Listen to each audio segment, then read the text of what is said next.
I told you that she's a woman of character.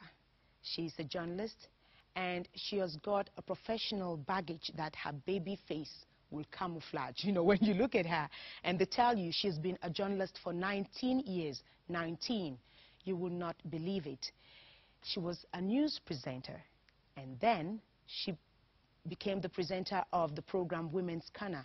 Today, I don't think she has very much left the limelight, but she is some other place. She's in some other place. She calls it evolution. You know, she says she has evolved. Join me to meet the woman who talks about the philosophy of evolution. That is Jessie Atogho Ekukole. Welcome, Auntie Jess. I call her Auntie Jess. Oh, yeah, you just have to, okay. Auntie Jess. Oh. How are you today? I'm fine. I know people will see me bending down again, Auntie Jess, to give you a hug. I love that. I love to make people come down to meet me. How are we doing, Auntie Jess? Good. You look beautiful as always. Thank you. What do you do to keep your face, this baby face that you always have? For 19 years, you've kept this face. Nothing at all. Don't I'm tell very me. careless with, makeup, and if I, have makeup, and which I've had for years, I go to bed with it. So I think it's just God being gracious to me. He is. He's actually and gracious to you. You used to do this hairstyle that you bring your hair like this. I used to love it. And I think that was what, when I used to listen to you and I saw your face, I was afraid that, people will not even listen to what you say. They will be looking more to your face. I tell you, you're a beautiful woman. Ah, thank you so much. And your husband should be very proud of you. He is. All right. Let's go to work. Yes. Tell me, you came into Cameroon from the United States of America in 1987. And you started off as a teacher at where was that? College Monte. And after an accident, you left, you went home, and you were called up into CRTV to start working. What was it all about? When you came in here, what were you given as responsibility then? In 1980, we are talking 1989 here. Yes, when I got here, well, I had done an internship before. When I got back here in 1987, early 1988, I did an internship, but I wasn't confirmed, which was a little discouraging, but, that's what life is. So I went back and I said, I wouldn't just stay and not do anything. Okay. I think I have a lot that I can offer to others. So I decided to teach. And because of personal relations, I got to meet Mr. Monte, and he employed me, and I was teaching English in College Monte until the accident you talked about. And then I came to CRTV, and of course started as a cub reporter. But at the time, there were so many new, we're just beginning. We're still the inception phase of television, so we tended to move a little faster. But I started with the foreign page.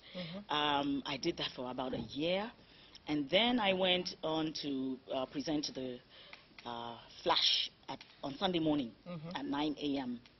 It was, I think, at the time.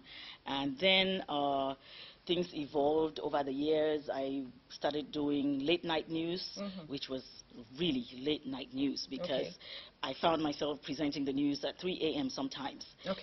So I did all of that, the basics, and then... There is something I want us to come back to. You didn't just get up one morning and started presenting news on CRTV. They had to call you up and say, why did they choose you to do that? Ooh. Because I remember in the days of Eric Chinje, you used to tell me that in the days of Eric Chinje about professionalism, they would not just pick any Tom, Dick, and Harry to put on set. No way. How did he choose you? How could that kind of a very professional person pick you out? How did he pick you out? I imagine he saw some potential in me, and having followed my studies in the States, knowing that I did broadcasting and not just journalism, I think that was those were the reasons why he decided to give me a try. And I was just thrown on the air.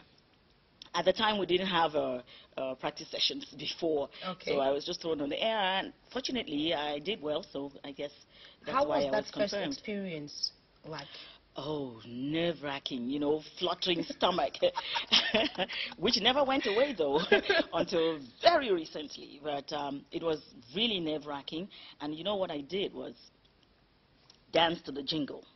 You know, when it was going on to relax, I would not just wait for it. I would dance to it so that when I come in, I'm all pepped up and ready to, you know, to go. So that was my little secret, you know. And we perfected that, Odette, Ndumbe and I, when we came to 7:30 News. And the good thing is, at that time, we came in the 90s, in 1990, when there was the World Cup in Italy.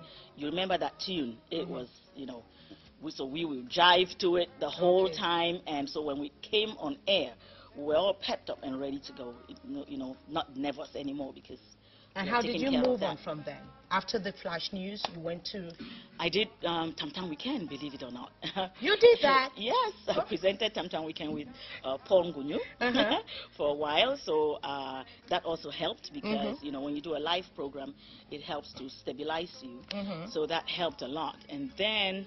The presenters who were there, Melissa Nambangi, Shashandimbia, moved on, and so they needed somebody else, and a lady, Anglophone lady, to do the news, and that's how I got there to the 7:30 News. Okay, so you left from Flash, you went to Tam Tam Weekend, and you came back to the to news. How was this mixture evolution? Because I know Tam Tam Weekend is more of animation.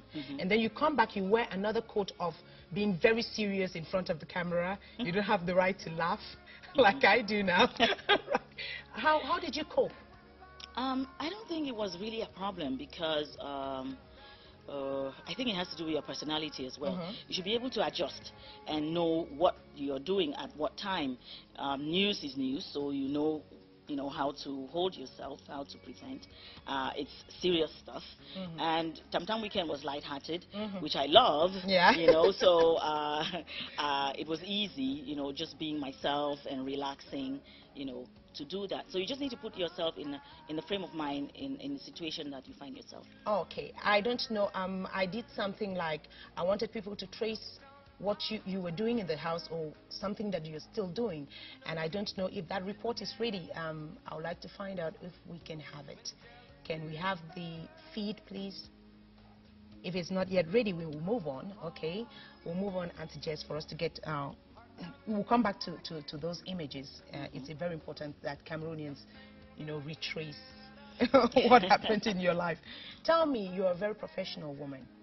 How will you? Of course you are. You're very professional. And, okay, fine. I will not continue without us seeing the part of the professional side of you. Let's watch this.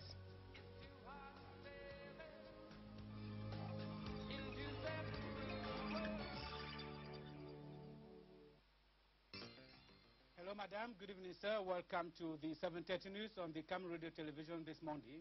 Hello, Jessie. Hello, George. Hello. The Sino-African Forum on Cooperation has ended in the Chinese capital of Beijing, with President Paul Biya and wife Chantal playing a front role, especially in consolidating China-Cameroon cooperation, which has been saluted. Although the president is out of the country, his absence at celebrations marking the 24th year of his accession to power has not been felt. CBD militants from around the country have seized the day to celebrate the victories of the New Deal in 24 years. Militants of the 6 sections of the Mfundi division in Yaoundé have confirmed their unalloyed support to their national chairman and wish him many more years at the helm of the nation. Political desk editor Boni Moa visited the 6 CPDM sections today and brings to us the temperature of the celebrations. Hello. Hi. Hello. You're all welcome to another episode or edition of Women's Corner, where we break the silence and give women voice. And we think that mothers are so important in society that we've decided to have another show on mothers. Now, this mother is our bubble, is the bubble in our champagne, and we are the Secrets, ex-students of Sacred Baptist College. Others call her Auntie Plain, others call her Sister Plain, others call her Miss Plain, and some more call her Mom. And I think how that winds goes by.